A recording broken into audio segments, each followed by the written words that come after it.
I just feel like I have spent my entire 20s trying to help people, I would never forget that ironic moment when I had to stand right between the Chinese police officers in my front and the black people on my back. I didn't know I was gonna still get emotional talking about this. Hey, what was that sound? Hey. Well, I guess I'm officially back on YouTube after more than a year. Life has changed so much. We're gonna talk about that. But I have moved to this tiny little place for more than I've been here for more than a month now, and I still have so many things laying around. Like, this place is like such a mess. Like, let me give you an idea first. Like, this is what I'm dealing with. This is the living room, and this is the bedroom. Like, we're not gonna talk about that. I have so much rice just, sitting here in the living room, and I was supposed to wash this 2 days ago, and it's still sitting here. And I have pets, so the fur just gets everywhere. Like, it's like a complete chaos that I'm living in right now. Just like my life.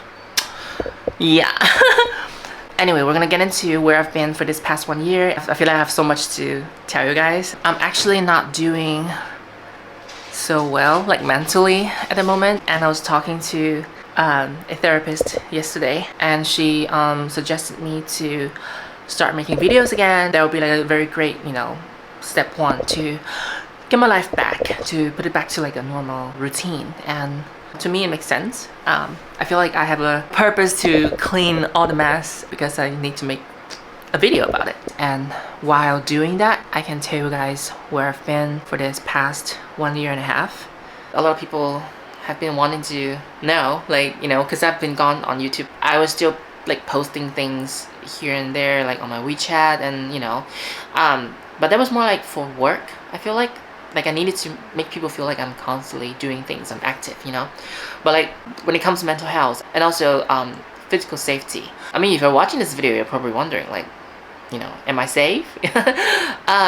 Yeah, today I'm gonna answer all of that. Well, not all of that, because I'm in China and there will be certain things that I cannot talk about. Well, if you're new to my channel, to give you a brief intro, my name is Shia. I'm a transgender woman living in China. I am building my business here, and for the past few years, I've been trying to make things happen for the expat community and the LGBT community living in China. And I stopped uploading videos on YouTube since 1.5 years ago. And today I'm back to give you all the tea. Okay. So, where have I been? What have I been doing? For this past 1.5 years, I feel like my life has become very miserable. People wouldn't know because I was still, constantly posting WeChat moments and hosting events and stuff like that. But like I said, that's my job. That's, what I'm supposed to do, But personally, in my personal life, I feel like my life has just become very miserable. And some people know why, but some people do not know, especially if you're just my YouTube subscriber.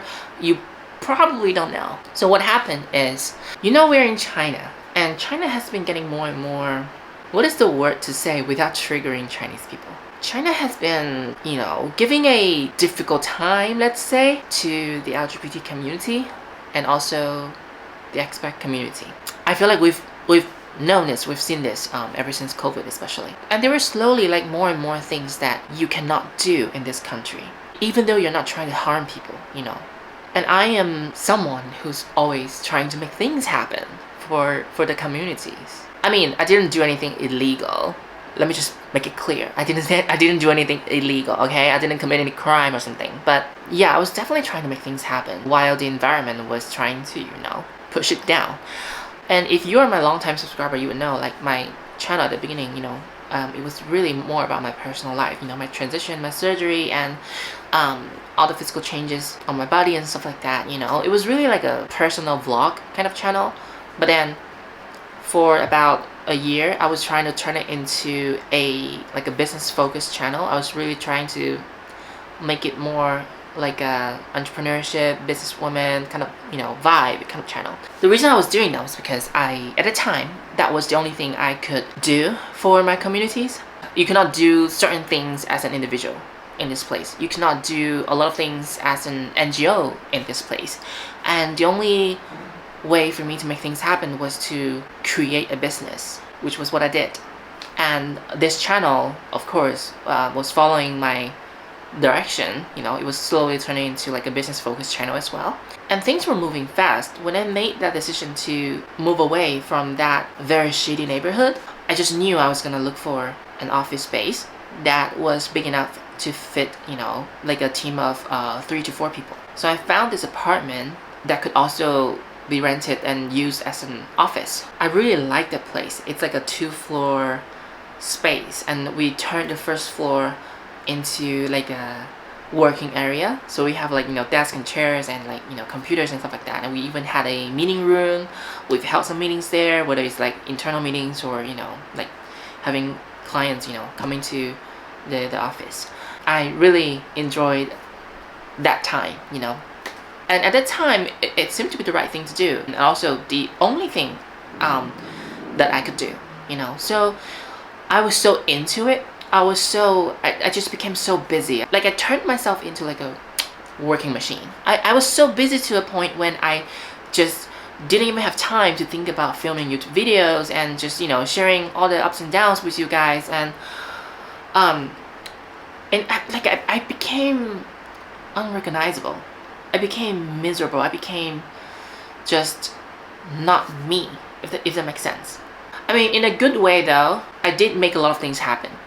We started hosting a lot of events, like the brunch event. I call it Let's Get Brunch Together.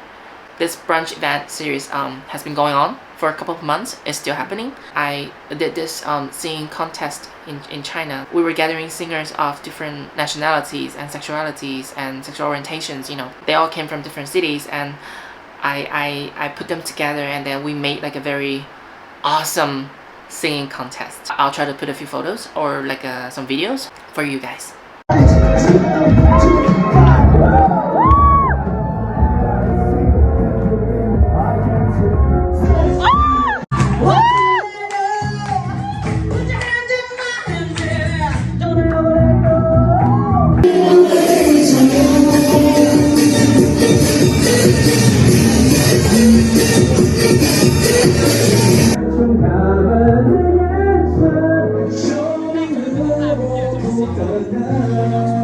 I'm very proud of the things that I've created for my communities, but I wish I could spend more time on myself. Some friends were even telling me like, I feel like you're always working. Like, don't you take holidays? Don't you go like, travel or go on dates?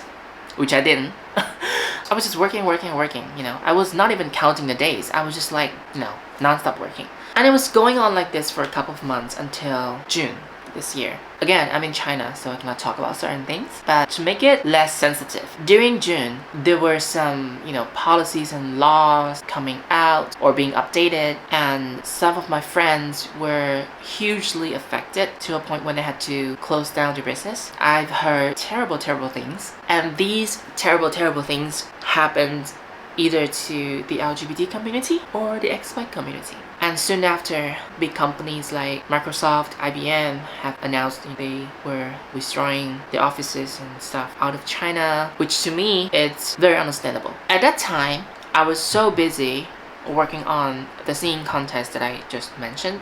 I remember I was not getting enough sleep. I was doing the illustration and the poster, and I was talking to the singers, and I was talking to the sponsors, and also the venue, and just there were just so many things going on. Like at that time, my nerve was already, and then like my friends told me the stuff that they've gone through because of the new policies and laws and stuff like that. And I'm just like, oh my god, like I was so triggered. I was so sad, I was so angry, I was depressed. But because I was doing this singing contest, people needed me, so I just pushed it through. I was just, I tried to just put my emotions away and just focus on what needed to be done. And a lot of people didn't know, but I actually had quite a few mental breakdowns in McDonald's. For several times, you know, I felt like I couldn't hold my tears, and I was just like, you know, trying so hard to control myself, and to a point when a girl working there, she even sensed something was happening to me and didn't want to disturb me, so she just gave me some hot water, which is like a very Chinese thing to do, you know, if you want to show some care to someone. I cried in the washroom in McDonald's as well. And also there was another thing that triggered me to have such, you know, huge reactions. You know, my birthday, well, you don't know, but I'm telling you, my birthday is on June 24th. And the singing contest was on June 30th. And I remember on June 23rd, I was so busy that day. I was, you know, I went to the venue, I was talking to the staffs there. We were discussing how to arrange the plays and try to, you know, how to build the stage and how big do I want it to be, blah blah blah, you know, how to decorate it, stuff like that. And then I was doing a rehearsal with the girls because we were gonna perform as well. There was just like so much happening that day. I didn't even have food. The only thing I had that day was a slice of cheese that I grabbed from the restaurant. And I remember coming back home that day, it was like 12 something. So I went to grab some street food, you know, some like fried noodles on the street. And I pulled my phone out. I was gonna pay for the fried noodles, and I opened Alipay, and then there was a window popping up wishing me happy birthday.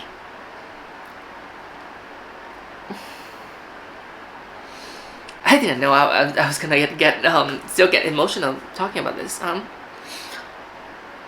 So yeah, this pop-up window wishing me happy birthday kind of just shocked me, and like it was till that moment I realized, oh, it's my birthday. And I grabbed my noodles.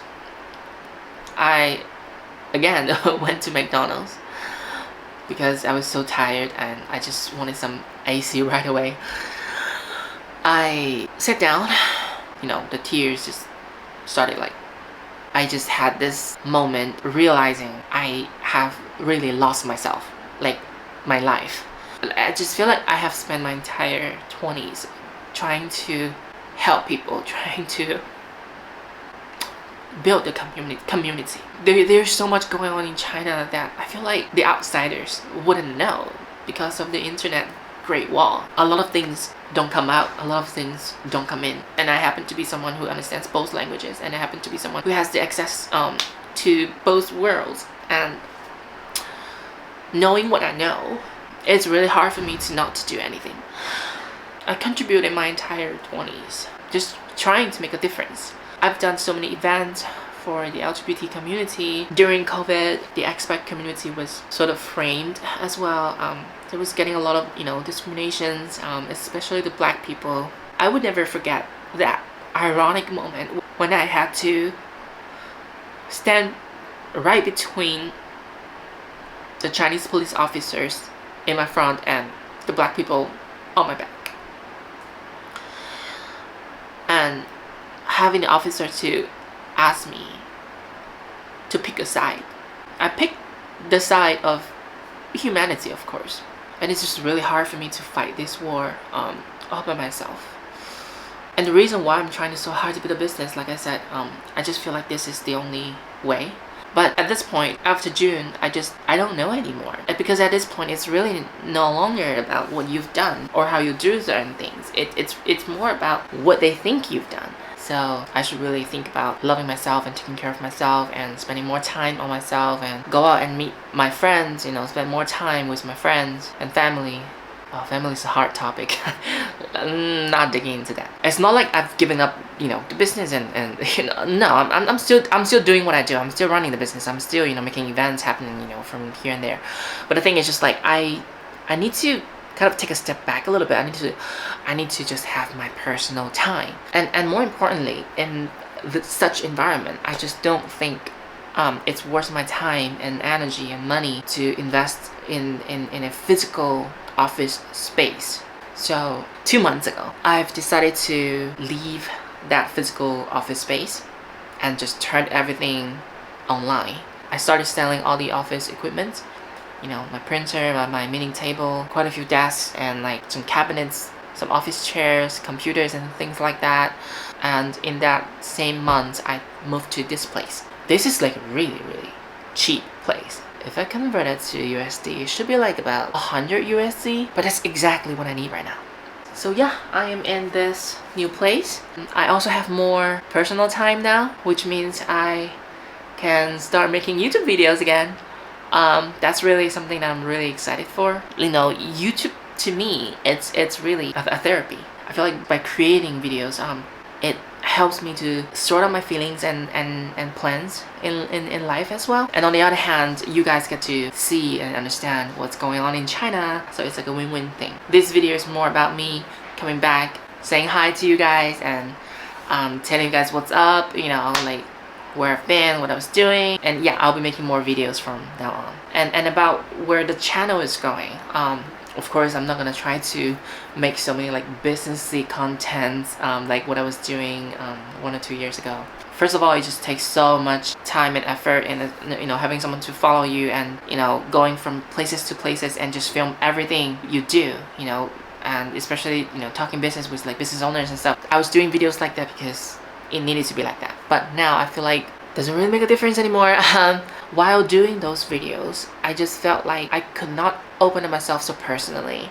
I just really enjoy having personal conversations again. But yeah, from now on, I'll be just making a lot of videos where I'm just sitting here and talking to you guys. Yeah, that's basically it. I hope that's enough information for you to understand where I was and what I was doing for this past 1.5 years. And I know this video is very raw, like, you know, there's no fancy editing, there's no, you know, transition shots, you know, B-rolls and things like that. But I just feel like for the first video of me coming back, this is the video to be. Just me sitting here telling you guys I am back. Yeah, let me know what you've been up to. Let me know what you were doing this entire time. Like, how is life? How is work? How is your relationship? You know, tell me all that. Tell me all that.